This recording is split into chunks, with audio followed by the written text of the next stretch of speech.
Doctor, आता सध्या आपण कोल्हापूरचा जर विचार केला तर कोल्हापूरमधले रस्ते आणि कोल्हापूरमधली रस्त्यांची परिस्थिती याच्यामुळे मागच्या काही महिन्यांमध्ये लोकांच्या मध्ये खूप मोठ्या प्रमाणात मणक्याचे आणि हाडांचे आजार हे निर्माण झाले. तर त्यानिमित्तानं मातोश्री होमिओपॅथिक हॉस्पिटल जे आहे ज्यातून तुम्ही सेवा देत आहात तिथं खास या आजारांसाठी सुद्धा होमिओपॅथिक मणक्यावरती सुद्धा काम करते, त्यांची जी झीज होती त्याला हील करायचं काम करताय. सो त्याबद्दल आम्हाला सांगा. तर आता आपण बघत आहे कोल्हापूरमध्ये रस्त्याची कामं चालू आहेत, युटिलिटी शिफ्टिंगची कामं चालू आहेत. कोल्हापूरमध्ये गाड्यांचं प्रमाणही खूप वाढलेलं आहे.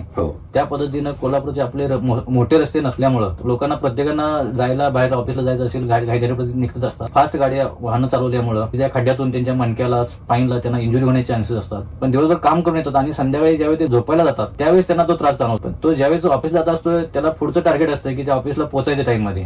आमच्या शेतकरी वर्ग पण आहे, काम करत असतो शेतामध्ये. बऱ्याच वेळा तो भार डोक्यावरती घेऊन जात असताना त्याला त्यावेळेस चमकलेला असतो, पण तरी तो भार टाकून देत नाही. तो भार तसाच घेऊन घरी जातो, जनावरांना घालतो. जेव्हा तो घरी येतो जमिनीवर अंग टाकतो किंवा बेडवरती टाकतो, अशा वेळी त्याला झोपता येत नाही. कमरत कळा येतात, मग सकाळी झोपेतून उठताना त्याला उठता येत नाही. स्पाईनला इंजुरी झाल्यामुळे त्याच्या मसल्स स्टिफ होतात, त्यावेळेस त्याला सूज आलेली असते. ते कंबर दुखते, पाठ दुखते, मग ते इंजेक्शन गोळ्या घेतात राहतात. आज बरं होईल, उद्या बरं होईल असं करत करत तो आजार वाढत जातो. स्पाईनवरती जे आमचं होमिओपॅथिक औषध एवढं प्रभावी काम करतं. चक्ती सरकली असेल तर ती चक्ती जागेला बसवायला मदत करतं. त्यासाठी आमच्या मातोश्री होमिओपॅथिक हॉस्पिटलमध्ये एक विशिष्ट प्रकारची आम्ही एक थेरपी तयार केलेली आहे. त्याच्यामध्ये त्या चक्त्या सरकलेल्या असतील त्या जागेला बसतात अशी लोक उचलून आणलेली आम्ही पाहिलेली आहे, जी लोक जाताना चालत जातात.